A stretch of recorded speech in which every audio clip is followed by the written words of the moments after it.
सुप्रभात बच्चों। आज हम कक्षा छठी का पंचम पाठ पढ़ेंगे। पाठ का नाम है वृक्षा। वृक्षा क्या होते हैं? पेड़। वने वने निवसन्तो वृक्षा वनम वनम रचयन्ति वृक्षाः। वने वने निवसन्तो कि वृक्ष वन वन में निवास करते हैं, कि वृक्ष वनों में रहते हैं। वनम वनम रचयन्ति वृक्षा, और वृक्ष ही वनों की रचना करते हैं।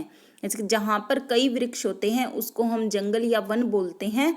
तो वनों में वृक्ष रहते हैं और वृक्ष ही वनों की रचना करते हैं। शाखा दोला सीना विहिगा तई किंपी कूजंती वृक्षा। शाखा दोला सीना, इसका मतलब है शाखा रूपी झूला। विहिगा होते हैं पक्षी। पक्षी शाखा रूपी झूले पर बैठे हैं। तई किंपी कूजंती वृक्षा, और वो वृक्षों को कूज कर यानी कूक कर कुछ कह रहे हैं। पक्षी शाखा रूपी झूले पर बैठकर ऐसा लगता है कि वृक्षों से कुछ कह रहे हैं। पिबन्ति पवन जलम संततम साधुजना इव सर्वे वृक्षा। सर्वे होते सभी, सतम लगातार, पिबन्ति पीते हैं, पवनम हवा, जलम जल, कि वृक्ष साधुओं की तरह होते हैं जो हमेशा पवन और जल को पीते हैं। मतलब जैसे साधु जन हमारा उपकार करते हैं ऐसे ही वृक्ष भी हमारा उपकार करते हैं और वो पवन और जल को ही पीकर जीवित रहते हैं। स्पृशन्ति पादई पातालम च। पादई होता पाँव से, पातालम जमीन को, कि वृक्ष पाँव से जमीन को छूते हैं। नभः शिरसु वहन्ति वृक्षा, और अपने सिरों पर वहन्ति वृक्षा सब ढोते हैं, आकाश को ढोते हैं। नभः क्या होता है? आकाश।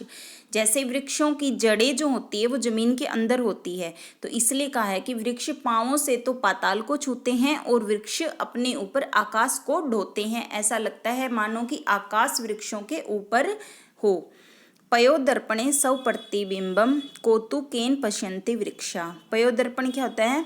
पयो होता है जल, दर्पण शीशा, कि जल रूपी दर्पण में, जल रूपी शीशे में स्वप्रतिबिंबम अपनी परछाई को कौतुकेन कौतुक से या आश्चर्य से पश्यन्ति देखते हैं वृक्षा वृक्ष। ये जो वृक्ष होते हैं वो जल रूपी दर्पण में अपनी परछाई को आश्चर्य से देखते हैं, कि अपने आप की परछाई को देखकर वो हैरान होते हैं कि हम ऐसे हैं।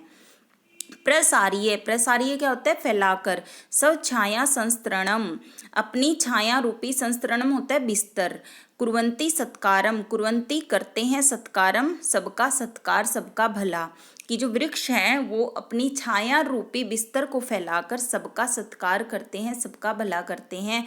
जैसे हमें धूप में छाया देते हैं तो इसीलिए कहा है कि अपनी छाया रूपी बिस्तर को वो संसार में फैलाकर सबका उपकार करते हैं। तो ये बच्चों आपको पढ़ना है।